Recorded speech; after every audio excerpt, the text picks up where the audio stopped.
Hello दोस्तों, welcome to my channel. तो आज की इस वीडियो में हम आपको बताएंगे कि बहुपद का गुणनखंड कैसे किया जाता है। और यदि आपको जानना है कि बहुपद का गुणनखंड कैसे किया जाता है तो आप हमारी वीडियो को पूरा देखें। उम्मीद है कि आप इस वीडियो को देखने के बाद बहुपद का गुणनखंड बहुत ही अच्छी तरीके से कर लेंगे। तो यह हमारा सवाल है, एक्स स्क्वायर माइनस 6x और प्लस 5, इसके हमें गुणनखंड ज्ञात करना है। तो यहाँ हमें कोई नंबर लिखा नहीं मिलता है, तो यहाँ एक हम मान लेते हैं। यदि कोई संख्या लिखी है तब तो ठीक है, यानी 2 3 4 लिखा है तब तो ठीक है, लेकिन यदि यहाँ कोई संख्या नहीं लिखी है तो वहाँ हम एक मान लेंगे। और इस एक का गुणा हम इस करेंगे 5 में।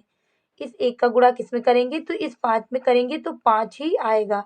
और 5 के हमें ऐसे गुणनखंड करने हैं, या तो हम उन्हें जोड़ें तो 6 आए और या हम उन्हें घटाएं तो 6 प्राप्त हो। तो यदि हम एक का गुणा 5 में करेंगे तो 5 ही प्राप्त होगा। और यदि हम इनके गुणनखंड कर दें 5 एकम 5, तो 5 और 1 को यदि हम जोड़ देंगे तो ये 6 प्राप्त होगा। तो इसे हम लिख लेंगे यहाँ। तो एक्स स्क्वायर का एक्स स्क्वायर लिखेंगे और माइनस लगा देंगे। और माइनस के बाद यहाँ 5x और माइनस यहाँ है तो माइनस ही लगाएंगे। और x यहाँ माइनस लगा है तो माइनस का x ही लिखेंगे। और इसका यह जो एक गुणनखंड है, यानी कि यहाँ एक नहीं लिखा जाएगा, क्योंकि एक के स्थान पर हम x को ही लिख लेंगे। और प्लस 5 और बराबर कितना, तो बराबर यह 0। अब हम यहाँ देखेंगे कि हमें यहाँ कॉमन क्या मिल रहा है। तो यहाँ हमें इन दोनों में कॉमन मिलेगा x, क्योंकि यहाँ भी x है और यहाँ भी x है। तो इस x को हम बाहर निकालेंगे और x यहाँ से, क्योंकि जो संख्या हम कॉमन लेते हैं उसी से इसमें हम भाग देते हैं। तो यदि हम इस x से इसमें भाग देंगे तो यहाँ केवल एक x बचेगा। और माइनस यहाँ यदि हम x से भाग देंगे तो यह x कट जाएगा और बचेगा कितना, 5। तो हमें यहाँ से इतना प्राप्त हुआ। और इधर हम देखेंगे दोनों संख्याओं में हमें कॉमन क्या मिल रहा है। तो इसमें हमें यदि कोई संख्या कॉमन ना मिले तो वहाँ हम कॉमन 1 ले सकते हैं। तो यहाँ हमें कॉमन मिल जाएगा 1 और यह हो जाएगा x माइनस 5, क्योंकि माइनस और प्लस माइनस हो जाएगा। तो हमें यह और बराबर 0।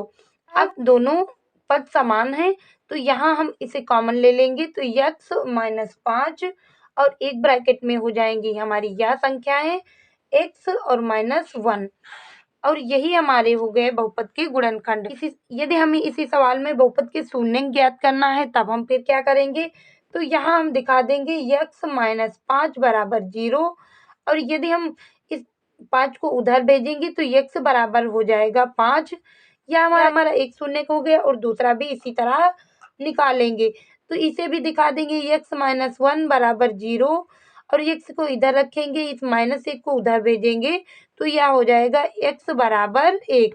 यह अगला हमारा बहुपद है और इसका भी हमें गुणनखंड करना है। तो इसे कैसे करेंगे, तो यहाँ हम देखेंगे यह संख्या जो दी हुई है, इस संख्या का हमें इससे गुणा करना है और अपने मन में संख्या रखनी है। यानी 4 तिया 12 हो जाएगा। और 12 के हमें ऐसे गुणनखंड करने हैं दो, ये दो हम उसे जोड़े तो 4 आए या फिर उसे घटाएं तो 4 आए। तो 12 यहाँ हम लिख लेते हैं। और 12 का देखेंगे गुणनखंड क्या करें, तो 6 और गुणे 2। यदि हम इसके ये गुणनखंड लेते हैं 6 दूनी 12 और 6 से ये 2 को माइनस करेंगे तो हमें 4 प्राप्त हो जाएगा। तो यही दोनों गुणनखंड हमें लिखने हैं इस 4x के स्थान पर।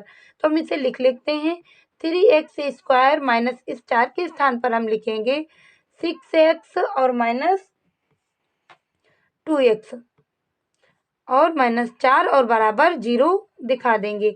अब हम यहाँ देखेंगे कि इन दोनों पदों में हमें कॉमन क्या मिल रहा है।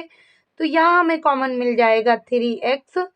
और जो संख्या हम कॉमन लेते हैं उसी से हम इन पदों में भाग कर देते हैं।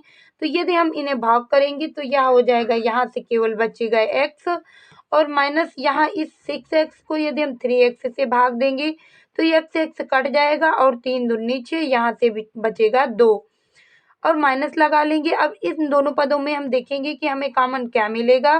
तो इन दोनों पदों में हमें कॉमन मिल जाएगा यहाँ से 2।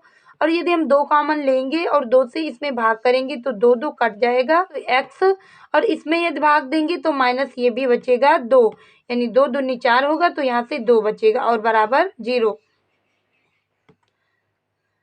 तो अब हम देखेंगे कि इसमें हमें यह पद कॉमन मिल रहा है, तो जो हमें कॉमन मिल रहा है उसे केवल हम एक बार लिखेंगे। दूसरे पद में हम लिख लेंगे या जो हमने कॉमन लेकर संख्या लिखी है आगे इसे, तो 3x और -2 बराबर 0। और